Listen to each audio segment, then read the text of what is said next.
Hey there, everybody. I'm CCB Dolan here with CCB Rise, bringing you the third match of the winners bracket on day 3 of the NEO2. We have Thingy in red versus Rampage in blue. Why don't you tell us something about what they've brought?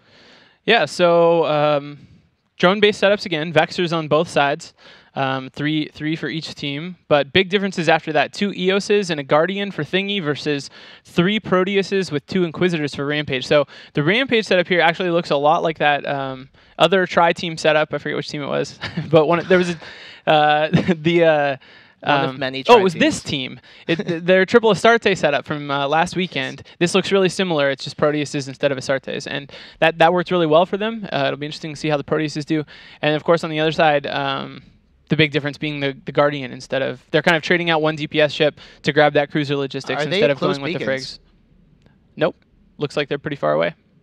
It looks like actually the Rampage team came in at only 20 from the beacon. So they started pretty close to the center of the arena, where the Thingy team started at max range of 50. And you can actually see here really easily the Thingy team is pulling back. More importantly, they're sniping out the Inquisitor. The Inquisitor's catching reps from its partner, but if they get a good volley on him, then he's going to go down pretty quickly. Lots of drone damage from these Vexors and Eoses. Damps on the Vexor is pretty interesting.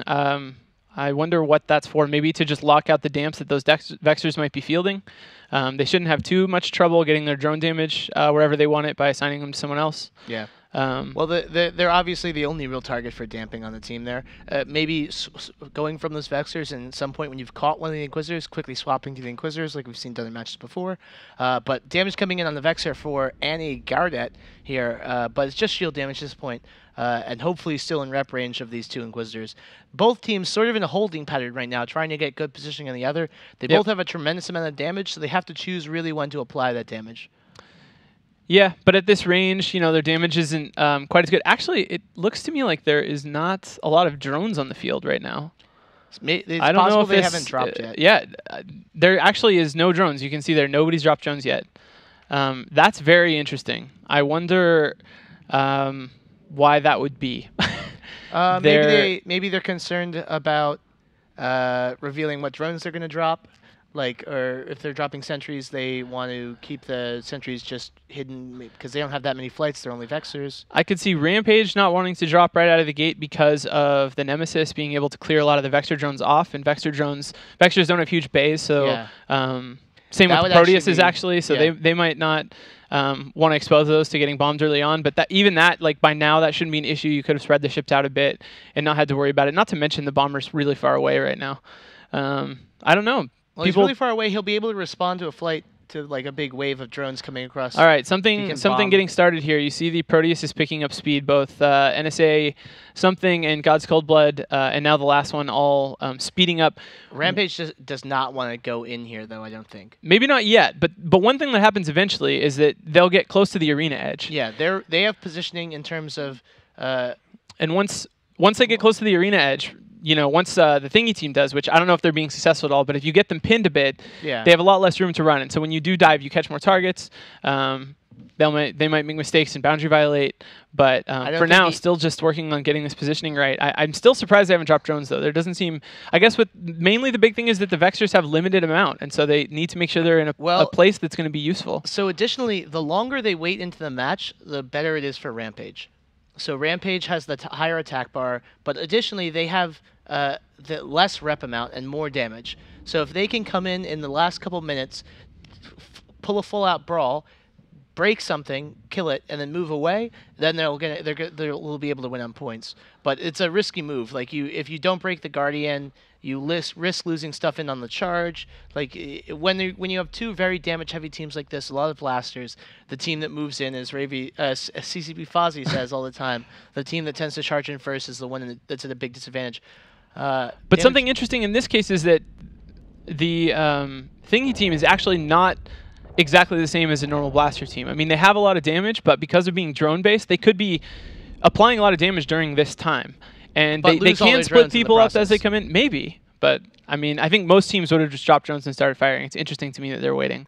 They're getting really close there. They're starting to make moves at each other. Yeah, they are much closer, yeah. And I think we're going to see things start to get engaged. There's now Mo Lester, is that right? No, he's actually that's his name. Delika's Vexer is pretty close to the Rampage team now, and actually Delika dropped a flight of augmented warriors a minute ago, sent them after one of the Rampage targets, and then pulled them back in pretty quickly. So maybe they still want to lose their augmented drones. Those are very expensive. They are. The warriors are not too bad, probably 10 mil a piece or something like that. But yep. This seems boring, but it's not. This is good teams. This is white knuckle for the teams. It's only boring for the commentators. No. I mean, they're trying hard right now. Like they're both teams are looking for a spot. This is two good teams being very careful to make sure that they, get the right time to actually go for the fight. And because of the timer, all they need to do, and it could be that they wait till very close to the end of the timer and try to grab a kill right before it ends. Maybe both teams think that they're better. Oh, what? No. Okay, now we have finally have a tackle. Yeah, we now have a they're tackle getting close. Ferenth here. Now we're getting close. Things are... Yeah, webs on the Vexers. On these Vexers. These Vexers are damped out, so they had to come in just a little bit closer. Those webs are coming from EOS's, and actually the thingy Vexers are diving in as well. All in on Mo Lester here. If they need to be able to fight back. Mo Lester's trying to pull away, trying to grab some range. He's still not taking any shield damage, and reps are already on him. No damp pressure on these Inquisitors. I would expect a swap here. We see some ECM coming in the Inquisitors. Those are almost certainly ECM drones, but they're still repping just fine. And of course, with two ships, oh wow, he's really starting to melt now. So Mo Lester is gonna. He was melting there for a bit. Maybe there was a jam cycle. No, here we go. Damage reapplied. Wow, look at the amount of newts and webs coming across on this Rampage team. Thingy has got the upper hand here with their damp pressure. Wow. Yeah. I mean, damps shouldn't be doing all that much, actually, at this point. You can see the only ships that are not in this giant ball in the middle of the arena are some of the support ships. The Maulus, the Nemesis, down for Mo Lester. The Neros. I'm trying but to... But an EOS taking... Well, EOS not even an wow, armor Vexer yet. Where's down. the damage here for Rampage? I'm wondering that, too. I was looking like... I guess they're stranded like this. Because of all the tackle, they're just having a hard time getting to any targets. You can see him... This is... QU, he's trying to shoot at that EOS, but it's so far away, it looks like, that he's probably not doing all that much, so they're probably just holding fire, trying to wait to get closer. It kind of looks like they're just getting out-controlled. Yeah, but here's the thing. So that's why I'm thinking that maybe they're just right at the range where, no, they're not even damped anymore. They're not No, it's not damps. It's absolutely not damps. They should be able, if they're getting hit, they should be able to hit back. There's more drone damage from Thingy, but this Rampage team is not that far. Another Vexer down for Rampage. This I think is part of why I was saying, and now there's a tackle on the Guardian. I was going to say, this is why I think the Guardian, this is the situation where the Guardian's stronger. Yeah. They can't get to the Guardian because of the positioning at the start of the match. That's part of what that's about. They cannot let them catch the Guardian early, and they weren't able to, and they get tackled. There's so much tackle here. The Proteuses can't get through, and they're never going to break an EOS with that Guardian back there. They probably can't even break a Vexer. Yeah, exactly. They've been putting some fire onto the EOS, but it's not doing all that much. They're finally getting some tackle on the Guardian, but I'm guessing that's only one ship. Yes, it is.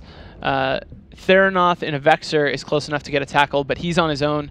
He may get some help from drones from the Proteuses, but I think they have rep drones, so probably it's just his damage working on that Guardian. And in the meantime, Rampage about to lose their first Proteus. Yeah, I realistically think Thingy is just going to float through here without losing another single ship. They have no pressure on the Guardian. They don't have any damps left. That's just ECM drones on the Guardian, that ECM symbol that you're seeing. But I don't understand how Rampage was able to apply so little damage. You could say that it was the Guardian protecting things, but nobody really even got into armor. I mean, one thing's for sure. By the time this fight got committed to by either side, the Rampage team, while they were kind of close to each other, they were all split up by 10K, 15K, something like that, because they were all kind of working for position throughout the match. And they got pinned down so hard, every ship webbed and scrammed, that they can't actually shoot at anything together. Yeah, they can't primary They can't work together on a target, so the damage is scattered. Which doesn't do very much, and the Guardian has so much repping power that they might have just been hoping they could catch up to him. I mean, without getting through him, they were never really going to have a good shot at breaking anything. So, I don't know. Really, really strong match by Thingy. Both teams obviously aware of how important positioning and piloting was in this match, trying to make things go in their favor early, but Thingy coming way on top. A big risky move by Rampage, keep in mind, by the way. So they're not done. They're going to drop down to the losers bracket, but 3 of their pilots aren't going to really be flying Proteuses for the rest of the tournament. Because when you lose a T3, you of course lose a skill. You don't have you used to be able to eject in time, but that's no longer a thing. And as their last Proteus's tackle is going to go down here, they're going to be losing level 5 skills there. So hopefully it's not the Lynx skill for their Lynx pilot. That would be a problem. I don't think that'll be the end of the world. I'd be surprised if they wanted to bring the setup back anyway. Man, this is quite the match. I think Thingy really played this really well. Yep. Making sure that their Guardian was never at any risk, and then pinning down. I mean, spreading Eeyore that effectively, spreading those tackles across 4 ships. They had 4 to 5 ships all pinned down at the same time. Spreading that out in that coordinated of a manner is really difficult. Most teams will call a primary, they'll pin that down. The rest of the team will be able to do whatever it wants. But here, really well organized in the way that they controlled the Rampage team. And with 15 seconds left on the clock, that's going to be it. Yeah. Strong performance here from Thingy. Yeah. You and I called it. CCP Bro was incorrect. So we'll see you back in the studio in just a little bit.